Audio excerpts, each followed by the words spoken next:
Uber CEO works on app for a day and accidentally reveals drivers may barely make minimum wage? Well, not so fast. Let's break it down. Hey everyone, my name is Chris and welcome to the Rideshare Guy. And Uber CEO Dara decided to do what many CEOs like to do, and that is kind of go undercover and work as an employee. We've seen this on countless times on TV shows, and we've seen it on different videos and many different things. So, well, why not make sense of this? So an article came out saying that he made barely above minimum wage, but that's not really necessarily the truth. Let's break it down a little bit further and talk about it. But then also, let's hear what you have to say about this. Hey, did you hear the news? Harry is testing out a Zumo bike and giving one away soon. Now, if you're interested in this, make sure you sign up using the link in the description below. So Dara went out and did some Uber Eats delivering, and he had tweeted about it. So he said, spent a few hours delivering for Uber Eats. San Francisco is an absolutely beautiful town. Restaurant workers were incredibly nice every time. It was busy. 324 delivering out of 330 online.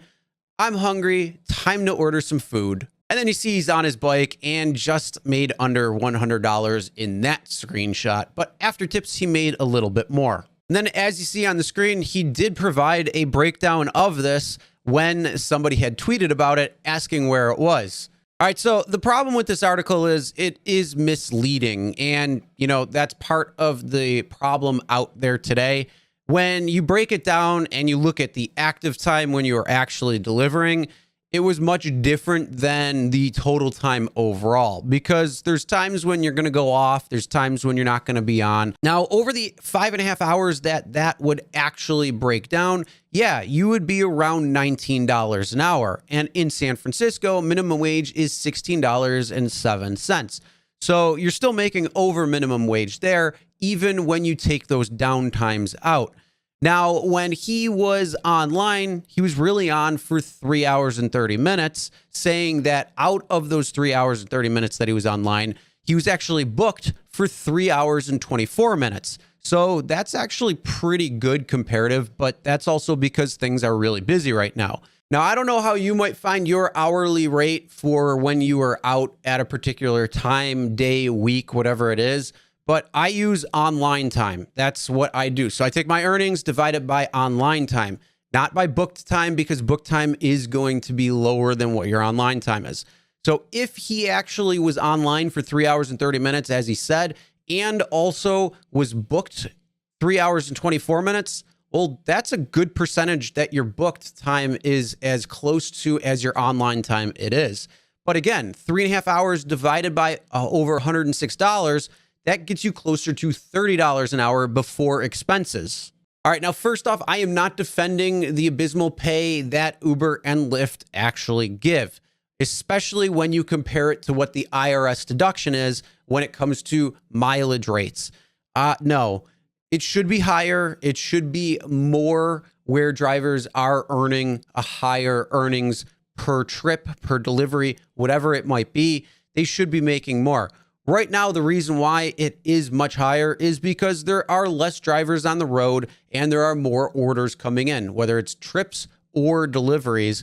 That's still having an effect, especially in large markets like San Francisco and several other ones. Once that gets back to equilibrium where there's more drivers than orders coming in, that's when drivers are going to start sitting there. And instead of having 3 hours and 24 minutes booked out of 3.5 hours online, you're going to start seeing that book time go down and your waiting time go up. This is one of the reasons why you should always multi-app as well. We have plenty of different videos talking about multi-apping, so make sure you scroll through and check some out, especially if you're new or just evaluating a certain particular platform over another one and seeing how it's best done. Either way, right now is actually a really good time to go out and drive Uber, Lyft, Uber Eats, any of these gig platforms. It's really a good time because they are looking for more drivers. As they're looking for more drivers, that means there's higher incentives. That means you're going to make more. So if you are looking at becoming a driver, a delivery driver, a shopper, or if you took time off, this is a good time to actually come back and start driving, because it's going to put more earnings in your pocket until these things, like I say, get back to equilibrium, where it's going to be about pre-pandemic levels. All right, now I want to hear your thoughts on this. What do you think about him going out and trying to be a driver? Do you think that this is going to have any effect on what Uber Eats is going to do from here on out, or Uber itself, when it comes to trying to pay drivers? Or do you think that they're taking advantage of the fact that there's more orders and rides coming in than there are drivers, which would kind of inflate the amount that you'd make for the foreseeable future until things do hit equilibrium? And then it goes back to about that average. So comment below and let us know. All right, if you want to see Uber's CEO and execs actually have to go out and work on the road for a particular time frame every month or so, just to stay in touch with what it's like to be an actual driver, give the video a thumbs up.